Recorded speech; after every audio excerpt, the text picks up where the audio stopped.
এটা আমাজন জঙ্গল। জঙ্গলে একটি বাঘ পানি খেতে আসলে দেখেন কোমরে কি কায়দা ধরে নিয়ে গেলে চলে গেছে পানি চলে গেছে মরিছি রে আজকে মরিছি রে পানি চলে গেছে রে আমার পানি ফেলাই দিল আরে আমার ভাই রে ধরে নিয়ে গেছে রে ও ভাই করে গেলি রে ও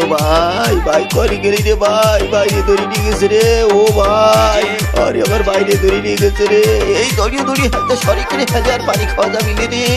আমার বাইরে দড়ি নিয়ে গেছে রে তাড়াতাড়ি হাতে সরেক দড়ি চলে যা হ্যাঁ পানি খাতে আসিস রে পানি খাতে আসবি তুই মরবি খবরদার হ্যাঁ পানি খাতে আসবি রে তাড়াতাড়ি সরেক ওই দিক চলে যায় এর পানি খাওয়া যাবি রে দড়িও পানি দড়িও বাইরে ধরে নিয়ে গেছে রে বাইরে ধরে নিয়ে গেছে আমরা মরবো রে আমরা পানি খেতে গেলে আমরাও মরবো না আমরা ঘাস খাবো তাও পানি খাবো না চলে ওই দিক চলে আমরা ঘাস খাইয়ে থাকবো তাও পানি খাবো না ওরে বাবা কুমিরি ধরে নিয়ে গেছে ভাই আমার বাইরে নিয়ে গেছে কুমিরি ধরে কি করবো আর এই সব শেষ হয়ে গেল।